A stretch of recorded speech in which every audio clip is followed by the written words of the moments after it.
Elections may not be far off. There are two solutions that Renzi categorically rules out: a government led by Salvini and Forza Italia with the abstention of his party, or a government led by M5's leader Maio, also supported by the PD. The former prime minister is well aware of the possible candidates for his old post, Cassese, Pajno, Lattanzi, but any government would necessarily be short-lived and hand-picked by the Italian president, thus relieving the PD of any responsibility. However, despite his denials, Renzi and his party still seem prepared to consider forming a government with the M5's, provided the prime minister is not from M5's.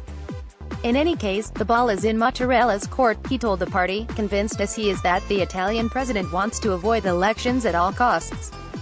That doesn't of course mean that it will be possible to avoid fresh elections, but if that were to happen, the PD already has two possible dates in mind, 23 and the 30th of September. In other words, not that far away, which is why the party is already preparing for this eventuality, with a prime ministerial candidate, the current incumbent Paolo Gentiloni, and a wider coalition than it fielded in the 4th of March elections. This outcome, which everyone in the PD officially denies, is far from unlikely, despite Renzi's insistence over the last few days that there will be no elections. Returning to the polls is actually one of the options on the table, and one that is looking increasingly probable. The PD does not want to be caught off its guard. Paying homage to the former secretary, they have a candidate for prime minister, then, namely Gentiloni, as well as an alliance including Free and Equal and others, although they also need to bring on board a party from the political middle ground, a 2018 version of Civic Choice, PD sources explained. With such a coalition, the Democratic Party is convinced it can limit the damage of possible snap elections. But who would draw up the lists of candidates? This is the real problem that has emerged within the PD. Franceschini, Orlando and Martina fear that it is Renzi, once again, who would lay down the law, which is why they tried to change the party line at Wednesday's meeting of the executive.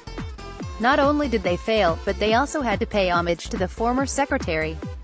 Martina has made it clear that he will no longer be running for secretary, with Matteo Renzi's candidate, Graziano Del Rio, looking for approval at the upcoming party conference. As long as there is not a snap election, of course, in which case either Martina would remain, albeit controlled by the Renzi faction, or, in line with party regulations, the chairman Orfini would take his place. Either way, the former prime minister would still be the one who decided on the lists of election candidates. He might even return as party secretary, as many hope. English translation by Simon Tanner. www.simontanner.com. Formaggio 2018. Modificail Formaggio 2018, 1747. Copyright RIPRODUZIONERISERVAT